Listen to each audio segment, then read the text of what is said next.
A beautiful meeting episode 4। अगली सुबह तरेहान mention में सब लोग डाइनिंग टेबल पर बैठे थे, रूहान विराट को छोड़कर। रूहान दोनों हाथ पॉकेट में डालकर सीढ़ियों से उतरता है और बाहर की तरफ जाने लगता है। तभी पीछे से विपिन जी ने आवाज दी, रुको रूहान। विपिन जी की आवाज सुनकर रूहान वहीं रुक जाता है। विपिन जी रूहान के आगे आकर खड़े हो जाते हैं। विपिन जी के पीछे पूरी फैमिली भी वहां आ जाती है।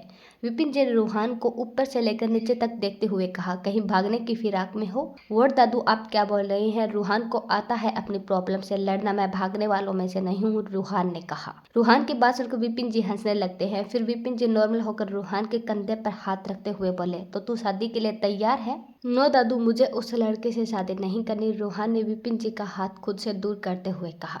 रूहान, तू शादी के लिए तैयार नहीं है, पर मैं तो तैयार हूँ तुम्हारी शादी करवाने के लिए, विपिन जी ने सीरियस होकर कहा। दादू, आप इस तरह मेरी शादी जबरदस्ती किसी के साथ नहीं करवा सकते। मेरी शादी का फैसला मेरा खुद का होगा, आपका या किसी और का नहीं, रूहान ने विपिन जी की आंखों में देखते हुए कहा। रूहान, तुम अपने दादू, विपिन जी कुछ और बोल पाते तभी पीछे से आवाज आती है, दादू मैं शादी करूंगा उस लड़के से। ये आवाज विराट की थी। सब लोग हैरानी से विराट की तरफ देखते हैं। विराट की ये बात सुनकर मीना जी महेश की तरफ सवालिया नजरों से देखती है। महेश जी मीना की तरफ देखकर नाम में सिर हिला देते हैं।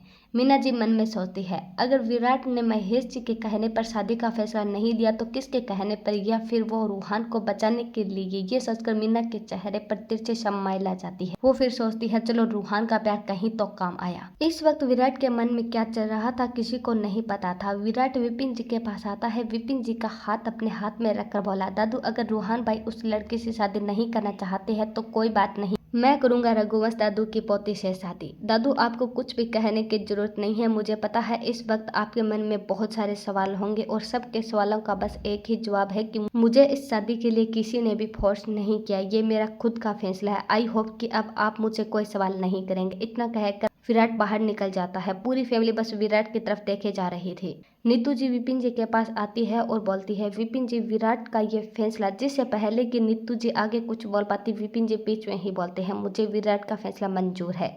इतना कहकर विपिन जी अपने रूम में चले जाते हैं। रूहान विराट के पीछे चला जाता है। लगभग 1 घंटे के बाद रूहान विराट को बहुत जगह ढूंढ चुका था पर वो उसे नहीं मिला। जहाँ तक मुझे पता है विराट इन सब जगह के अलावा और कहीं नहीं जाता। वो कहाँ गया होगा? उसने शादी का इतना बड़ा फैसला कैसे लिया होगा? कहीं उसे मेरे और टीना के बारे में पता तो नहीं चल गया?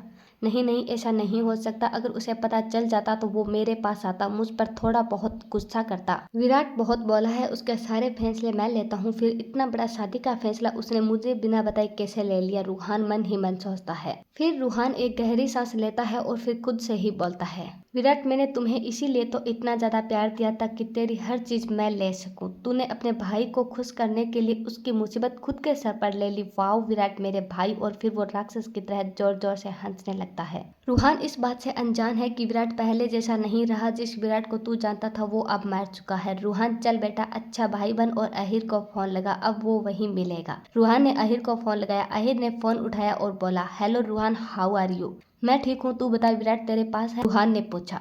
अहिर ने जवाब दिया, यस। उसे पूछ वो मेरा फोन क्यों नहीं उठा रहा? रूहान ने गुस्से से कहा। वो विराट का फोन गाड़ी में है और हम लोग बाहर बैठे हैं तो इसीलिए सुनाई नहीं दिया। अच्छा ठीक है रूहान, मैं डैड की कॉल आ रही है, तुम्हें बाद में कॉल करता हूँ। इतना कहकर अहिर कॉल कट कर देता है।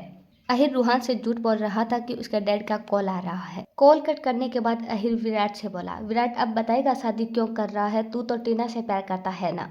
विराट रेहान से बात करने का ये कोई तरीका है? विराट ने अपने दोनों हाथ पॉकेट में डालते हुए कहा। ये सुनकर अहिर की आंखें बड़ी हो जाती है। अच्छा तो तू अब मिस्टर विराट त्रेहान बन चुका है?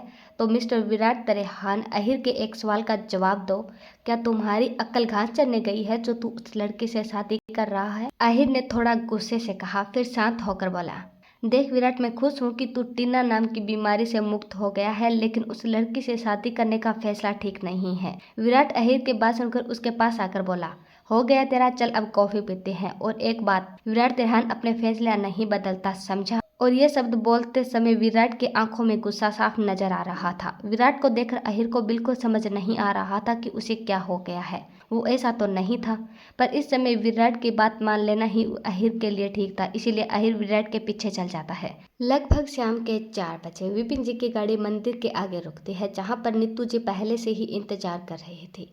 विपिन जी, मैं आपका कब से वेट कर रही थी, आपने आने में बहुत देर कर दी। वो तो अच्छा हुआ कि आज मंदिर में मेरे बचपन की कुछ सहेलियां मिल गई, जिस वजह से मेरा टाइम निकल गया।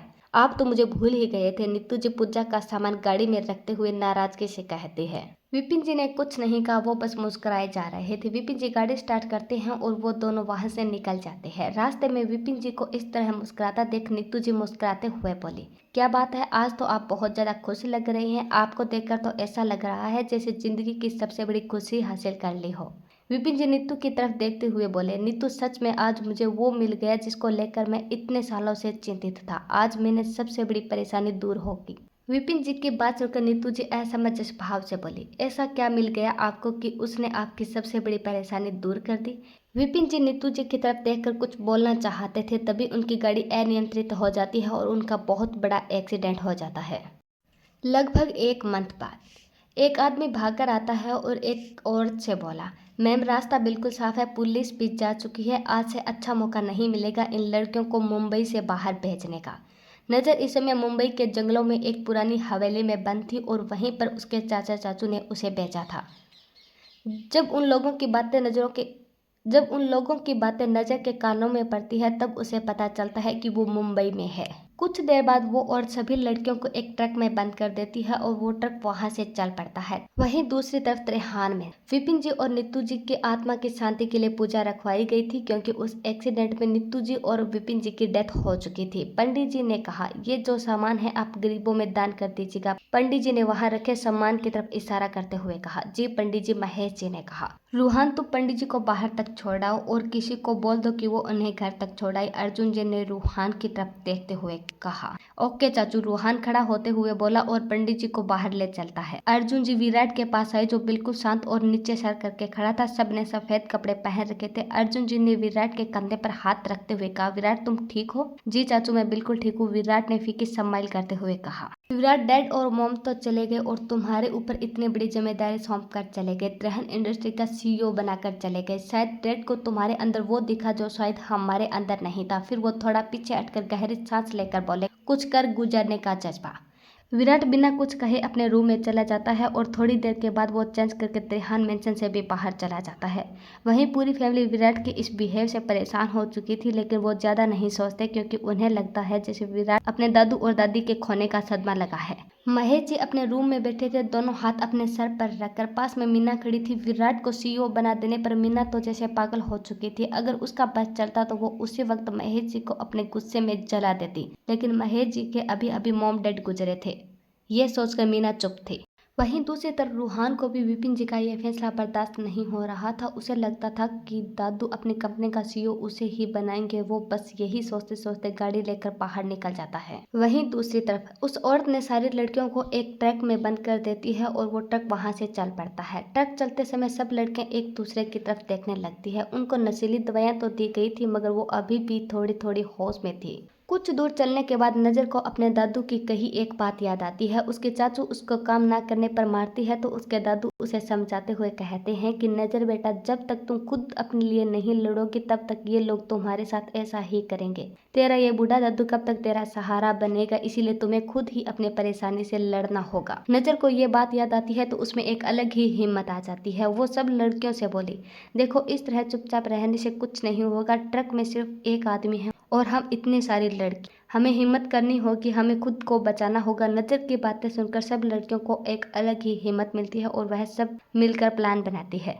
एक लड़की बोली, प्लीज मुझे प्यास लगी है, पानी मिलेगा क्या। वो लड़की बेहोश थी मगर फिर भी बोलने की कोशिश कर रही थी। देखो हमें अपने दिल को मजबूत करना होगा, हमें इस बेहोशी की दवाई को मात देनी होगी, हमें बेहोश नहीं होना है। नजर ने अपने सर पर हाथ मारते हुए कहा। सब लड़कियां नजर का पूरा साथ दे रही थी, क्योंकि उन्हें भी वहां से निकलना था। इसीलिए एक लड़की थोड़ी और आवाज में बोली, मुझे पानी मिलेगा। उस लड़की की बात सुनकर ट्रक ड्राइवर बोला, कोई पानी नहीं मिलेगा समझी। तो नजर ने गुस्से में आकर कहा, हमें पानी चाहिए।